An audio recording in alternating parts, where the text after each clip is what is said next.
Got Missy Franklin leading us off today. We'll just kind of open it up with a kind of a general comment from Missy about what it feels like to be back in Omaha. Good morning, everybody. So good to see you all.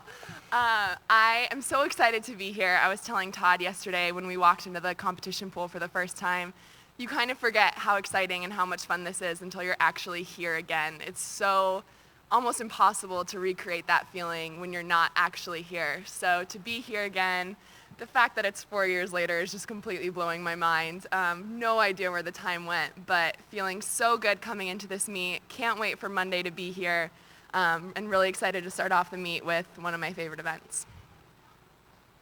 Go ahead and open up the questions. If you could, just raise your hand and we'll get you a mic.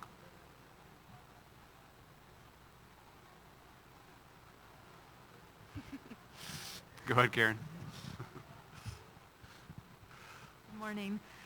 Dana was in here yesterday and saying that there's something a little bit liberating about going in to her best event, not ranked number one in the world, and being the chaser as opposed to the chased. Can you relate to that at all?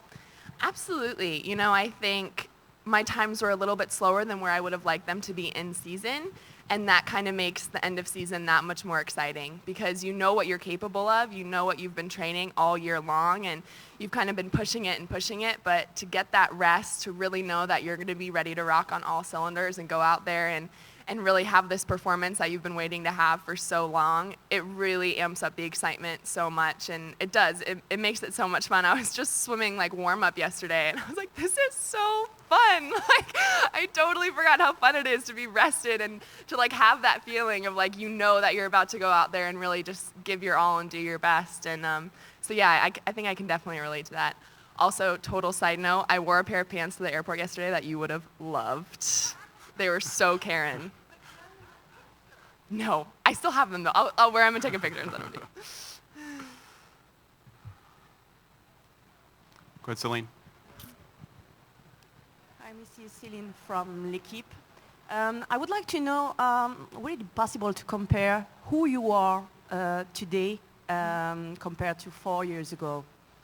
You know, it's funny because I find myself similar in so many ways and also different in so many ways. I think overall, my attitude, my optimism, kind of the bubbly girl that won't stop talking on deck, like that's all exactly the same.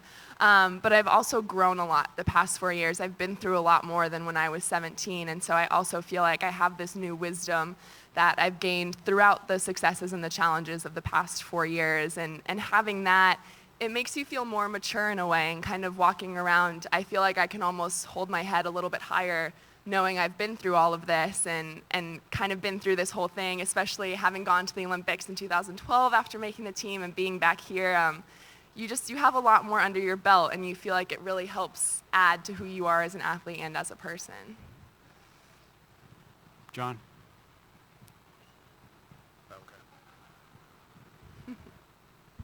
Missy, with those times being a little bit slower, has Todd had to, or how has he tried to build you up and say, hey, we're pointing to the trials, we're pointing to Rio. It's not about peaking now, it's about peaking then. And also kind of second part of that question, a lot of times athletes, when they get into a taper, they get a little berserk because there's so much energy that they're not getting out. I wonder if you can address what the taper's been like in terms of nervous anxiety and energy. Absolutely. I don't really think Todd has had to do too much. We've done this before. We know how it works, and I think we did it pretty well last time, and so we know that I'm going to be ready when I need to be ready, and that's right now. I also need to be ready in a couple months, but I also need to be ready right now. This is my goal. I need to make the Olympic team. That's what I'm here to do. And so that's what we've been preparing for, and I think both of us feel really confident heading into that. And with the taper energy, it's really funny. You almost forget how much energy you don't have throughout the year because you just get so accustomed to it. And all of a sudden you start resting and you're like, what is this? Like, I can't remember feeling like this. And our flight got delayed for a couple hours yesterday, and I honestly felt like I was about to burst. Like I was sitting at home and I just could not contain all the energy that I had. I practically like ran into the pool yesterday. But it's an awesome feeling to have, you know, and I don't really think those nerves have hit me yet. I'm still just so excited, and I know as we get closer, it'll start turning more into a nervous excitement just as that anticipation builds for that first swim. But right now, it's really just pure excitement. Hi, Missy. Dave from the Washington Post. Hi. We've been talking to you over the past few months about your handling of stardom and the obligations you have outside the pool. Mm-hmm. But when you get to a setting like this where there's this massive humanity and a lot of younger swimmers who now think of you as the rock star, and how will you handle or have you handled situations like this where every other swimmer wants a piece of you, and you also have to focus on your preparation? I take it as a great challenge. This is the best of the best that's here right now. This is the best that the USA has to offer, and to be here is an honor, and to race against my fellow competitors is an honor. And I frequently say that if you had an A final and I had to go out there and swim by myself, chances are I would not do very well.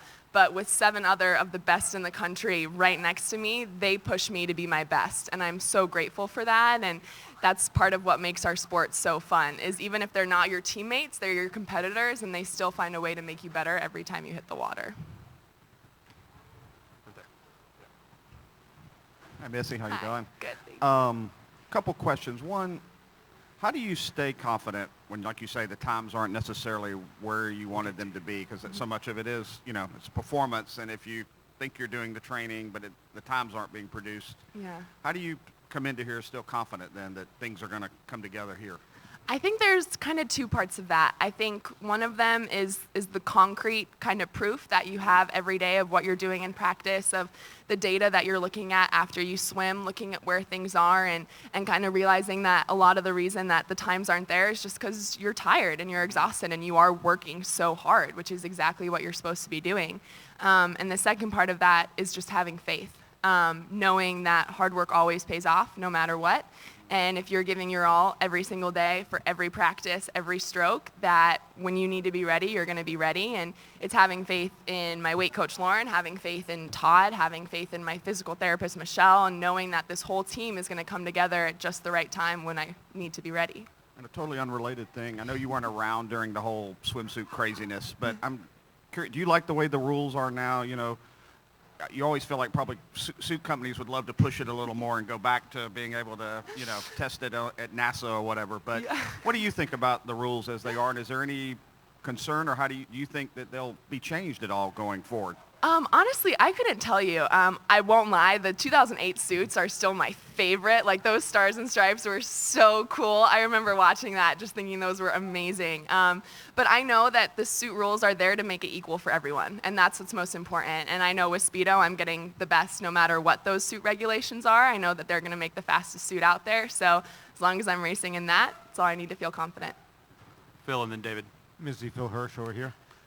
During the struggles you had with your back and a few other minor niggling things, which slowed you down a great deal last year going into Worlds, what was the frustration level like? Did you ever have a moment like, am I ever going to get through this? Absolutely. My frustration level was incredibly high. Having to leave Cal was probably the biggest sacrifice I've ever made for this sport, and I did not take it lightly at all. It was so hard to leave there, but I truly felt like being back with Todd going into this year and being back with my family and being back in Colorado was something that I was really going to need. And so to be back and to have worked so hard for 2 months and still kind of be so disappointed with where I was, it was incredibly frustrating, but at the same time, I also needed to step back and look at the things we had achieved on the path to get to Worlds. The fact that we were at Worlds and I had no episodes with my back, no issues whatsoever. I think that was really the main goal for us, because my swim schedules at international competitions aren't exactly the easiest. And so to go through such a long meet with so many races and come out being healthy and physically well, I think was the most important thing for all of us, and that really set us up well going into training and preparing us for this summer. David, and then Karen. Missy, you're up.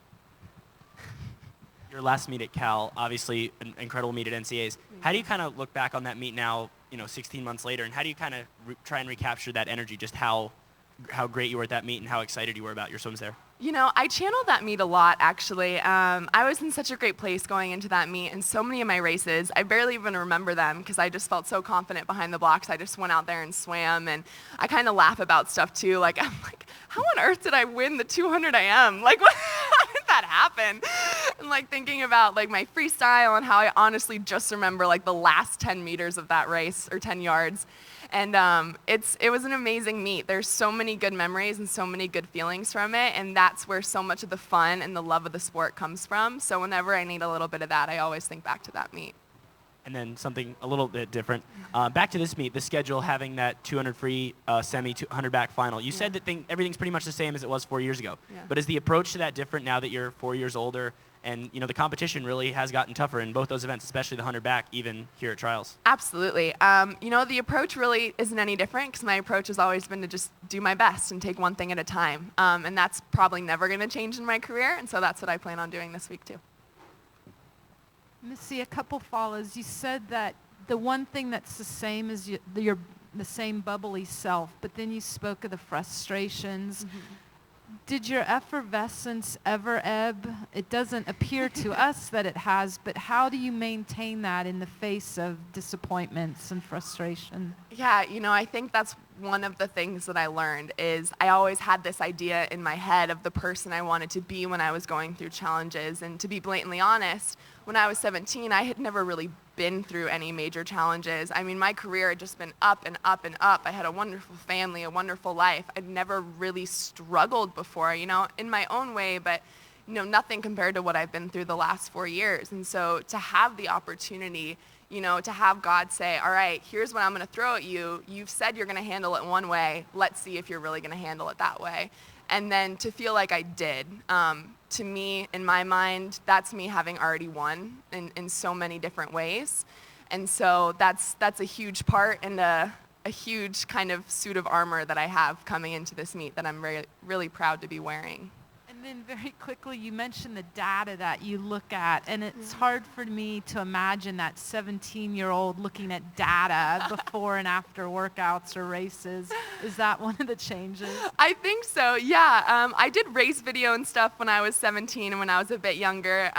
But I'm really fascinated by kind of the data, and Russell Mark and USA Swimming, that they've been so helpful. And, it's really fun to take a sport that seems kind of so easy, like race, get your hand to the wall, and kind of really dig it apart. And I think Todd knows now that a lot of that stuff gives me confidence, seeing some of the data and how much it's improved since we've been together and since we've been working together. He knows that that's something that gives me confidence going into my races. And so that's been really fun for us to kind of keep an eye on here and there. But I'm definitely not in there like counting my tempo and stroke rate. Hey, Missy, when you probably don't think in these terms, but when you left here in 2012 or when you were through at London, at any point did you maybe realize where you had set the bar and maybe what the expectations were going to be for these following years at all? No, definitely not. I never once thought about that. I think it's all about being in the moment and appreciating all the hard work you've put in and how it's paying off. And that's what I did in 2012. I wasn't concerned at all at the bar I was setting, because in my mind, I'm not even trying to reach that same bar this time around, because I'm a different person. It's going to be a different Olympic team. And so I plan on setting a new bar at this meet that's kind of almost unrelated to what I did in 2012, because everything is so different. And even though a lot of my goals are the same, there's so many different things that I'm striving for within each one of my races. Missy, good morning. I'm curious how the pressure's different now than it was 4 years ago, professional versus kind of proving yourself, coming into this building now versus what it was like, in 2012. Well, I'm on the doors now, which is a pretty big deal. I also, this is a secret I'm gonna tell you guys. 2012, I really was so jealous of the swimmers that had like the giant heads in the stands, and I'm really hoping they do that again, and I really hope I have a head. That was really the major goal coming in. But I definitely think it's a little bit different. 2012, I had Worlds in 2011, so I think I was a little bit more well-known within the swimming community. But after trials here, it really kind of blew up in a way I couldn't have imagined. And so coming back, I've had 4 years to deal with that, of how to handle it, of how to handle those pressures. And I quote this all the time because it's one of the greatest things a coach has said to me. But when Bob Bowman told me that, there's two ways to look at, those expectations. You can look at it as pressure, or you can look at it as support.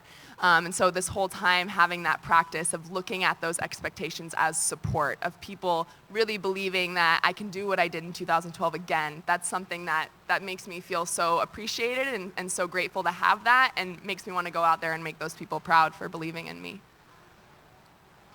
Let's get to the important news, because this will, I'm assuming, be post-Olympics. What about your being drafted by the Globetrotters? And tell us a little bit about your basketball skills. Okay, well, this is so great. Scott actually brought my jersey today, so I have it. I'm so excited. So random. Like, I just got on Twitter and was like, oh, that's awesome. So honored. That's so cool. To be a part of the celebrity draft is super, super fun. And so I guess I am invited to training camp. So it's definitely something I would love to do. As my trainer would attest to, I'm not sure how my coordination on land is really going to transfer over, but I'm totally worth the try. How am I as a basketball player? Not bad. I got like a semi, like almost like a, yeah, like a, not down, not up, but like, maybe with a little work. Go ahead, David. So you said you don't really like to think about the bar you set for yourself in 2012. Yeah. But it's been a while since you've gone best time in one of your better events. So what do those mean to you? What would it mean to get down there again right now? It would mean so much, and that's really the goal coming in here is I have times that I really think I'm capable of doing this summer, and right now I want to get as close to those times as I possibly can, and I'm hoping that gives me a spot on the team, but at the end of the day, my goal is to go those times, because I know that's going to be me being the best that I could possibly be right now.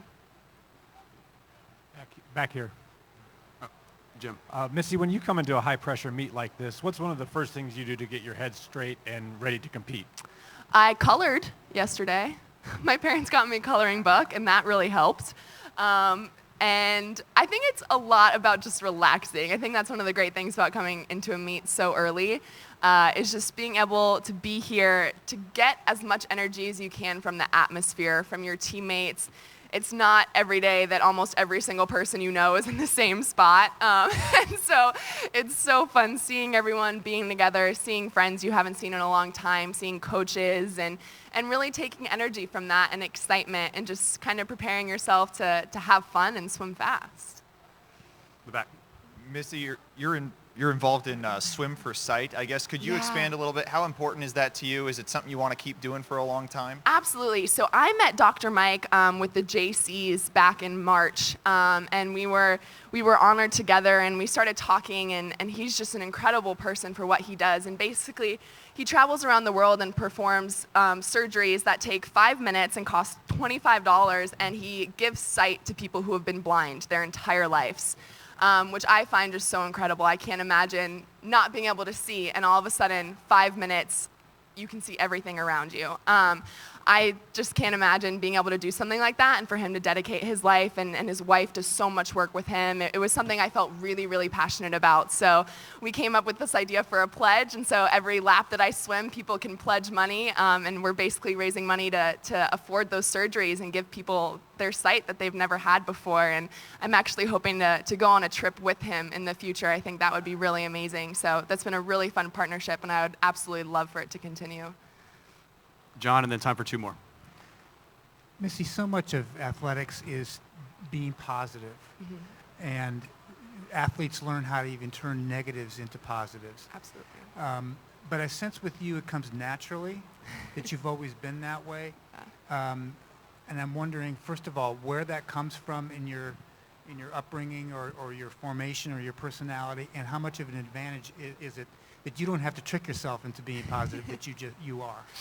I think a lot of it is my parents. Ever since I was little, them teaching me that my failures are going to be my biggest learning opportunities, and to not be afraid to fail, because there's a reason why it's happening. And if someone just succeeded all the time, you're going to learn from your successes, but there's something that really comes along with failing and looking back and going over that and handling yourself, like I was talking about, in a way that you're going to be proud of walking away from that. And so I think a lot of it comes from my parents, and a lot of it, there are some times, being honest, where you do have to fake it a little bit, where you are super frustrated, and you just have to kind of put on that smile and say, you know what, it's going to be worth it. It's going to be worth it. I've learned something. Like, now what are we going to do to fix it? And it's when you have to kind of force yourself to do that, it just becomes second nature. And then before you know it, that's just a part of who you are. And you don't even have to think about it. You take those disappointments and those failures, and you turn them into something really positive.